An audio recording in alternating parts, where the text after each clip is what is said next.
नमस्कार। आज के इस खास विश्लेषण में हम एक ऐसी दुनिया में कदम रखने वाले हैं जो आम कॉमेडी और हल्की फुल्की कहानियों से बिल्कुल अलग है। Dark fantasy anime. ये एक ऐसा जॉनर है ना जो सीधा दिमाग को हिलाकर रख देता है और सच में सोचने पर मजबूर कर देता है। एक बहुत ही मशहूर कहावत है, जहां राक्षस मौजूद हैं और कभी-कभी नायक ही खलनायक की तरह दिखते हैं। सच कहूं तो ये एक लाइन अपने आप में इस पूरे जॉनर को परफेक्टली डिफाइन करती है। ये डार्क फैंटेसी की वो खौफनाक दुनिया है जो अच्छे और बुरे के बीच की लाइन को पूरी तरह से धुंधला कर देती है। यकीन मानिए, ये कहानियां दिमाग और जज्बातों को झकझोर देने के लिए ही बनी है। तो आज की इस चर्चा में हम डार्क फैंटेसी के बेसिक्स से लेकर इसके ग्लोबल फिनोमिनन, खौफनाक राक्षसों, मॉडर्न किंग्स और आखिर में इस सवाल पर बात करेंगे कि हमें डार्क फैंटेसी क्यों देखनी चाहिए। यानी दुनिया के सबसे खतरनाक शोज, उनके ग्लोबल स्टैटिस्टिक्स और इस भारी पॉपुलैरिटी के पीछे की साइकोलॉजी, सब कुछ डिकोड करने वाले हैं। चलिए बिना किसी देरी के सीधे मुद्दे पर आते हैं। एनिमे की दुनिया में एक्शन और कॉमेडी की कोई कमी नहीं है, राइट? ये बात तो सब जानते हैं। लेकिन डार्क फैंटेसी बिल्कुल अलग लेवल पे ऑपरेट करती है। यहाँ खौफनाक शक्तियां हैं, भयानक राक्षस हैं और सबसे बड़ी बात, यहाँ हर एक फैसले की भारी कीमत चुकानी पड़ती है और खतरे हमेशा बहुत ज्यादा होते हैं। अब बात करते हैं उस पहले ग्लोबल फिनोमेनॉन की जिसने इस जॉनर को रातों रात मैप पर ला दिया।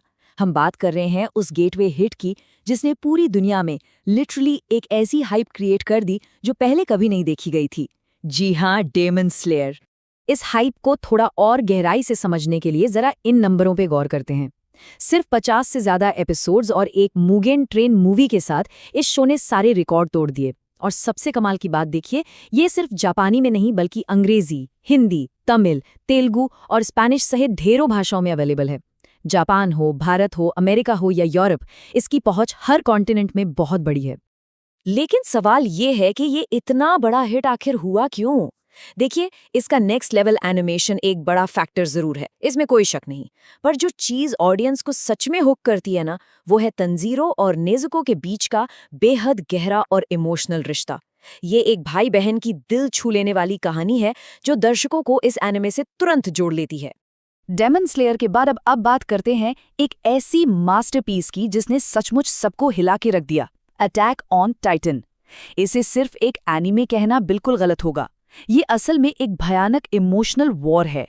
शुरुआत होती है उन विशाल टाइटन से जो इंसानियत को खा जाते हैं, लेकिन जैसे जैसे कहानी आगे बढ़ती है, ये इतनी डार्क और इंटेंस हो जाती है कि देखने वाले पूरी तरह शॉक में रह जाते हैं। और अगर इसके कंटेंट की बात करें तो इसका स्केल बहुत विशाल है। 90 से ज्यादा एपिसोड्स और हाल ही में आए इसके फाइनल स्पेशल एपिसोड्स के साथ इसने सालों तक फैंस को टीवी स्क्रीन से बांध कर रखा। एक्सेसिबिलिटी भी कमाल की है। हिंदी, अंग्रेजी, जापानी, जर्मन और स्पेनिश जैसी ढेरों भाषाओं में लोग इस खौफनाक दुनिया को आसानी से एक्सपीरियंस कर सकते हैं। और ये सब साफ तौर पर दर्शाता है कि अटैक ऑन टाइटन 100 से भी ज्यादा देशों में अविश्वसनीय फेम हासिल कर चुका है। 100 से भी ज्यादा देश। ये नंबर इसके विशाल ग्लोबल फुटप्रिंट का सबसे बड़ा और पक्का सबूत है। अब कहानी में थोड़ा और गहराई में चलते हैं, इन शोज के एक और भी डार्क पहलू की तरफ। यहाँ स्थितियां और भी ज्यादा गंभीर और मॉरली ग्रे हो जाती हैं। हम बात कर रहे हैं ऐसी इमोशनली तोड़ देने वाली कहानियों की जहां उम्मीद की किरण बहुत ही कम होती है, जैसे टोक्यो घोल और बरसर्क। सबसे पहले बात करते हैं टोक्यो घोल की। इसके नंबर्स अपने आप में काफी इम्प्रेसिव हैं। 48 एपिसोड्स, लाइव एक्शन मूवीज और एक बहुत बड़ा वर्ल्ड वाइड फैन बेस। पर इसकी असली ट्रेजेडी तब शुरू होती है जब कहानी का हीरो अचानक से आधा इंसान और आधा मॉन्स्टर बन जाता है। जरा सोचिए, एक ऐसी स्थिति जहां जिंदा रहने के लिए आपको कुछ ऐसा बनना पड़े जिससे आप खुद सबसे ज्यादा नफरत करते हैं। मेन कैरेक्टर कनेकी का वो गहरा दर्द और उसका खौफनाक ट्रांसफॉर्मेशन, ये सब इस कहानी को इमोशन के एक बिल्कुल नए और रॉ लेवल पर ले जाता है। और यही वजह है कि टोक्यो घोल का एक्सपीरियंस दर्शकों के दिमाग में हमेशा के लिए छप कर रह जाता है। लेकिन अगर इस डार्क फैंटेसी जॉनर का कोई एक अनडिस्प्यूटेड सबसे क्रूर राजा है तो वो है बर्ज़र्क। इस मास्टरपीस के कई एडेप्टेशंस और फीचर फिल्म्स बन चुके हैं। अंग्रेजी और जापानी सहित कई लैंग्वेज में मौजूद इस एपिक सागा की पूरी दुनिया में एक अलग ही लेवल की कल्ट फॉलोइंग है। बसक का ये डार्क यूनिवर्स बिल्कुल भी रहम नहीं करता। यहाँ किसी को कोई छूट नहीं मिलती। और इस खौफनाक यूनिवर्स के सेंटर में है इसका लेजेंडरी हीरो गट्स। गट्स को एनिमे इतिहास के सबसे मजबूत और टफ किरदारों में गिना जाता है। उसका लगातार संघर्ष और इस यूनिवर्स की बेइंतहा क्रूरता ही बसक को फैंस के दिलों में वो टॉप टियर स्टेटस दिलाती है।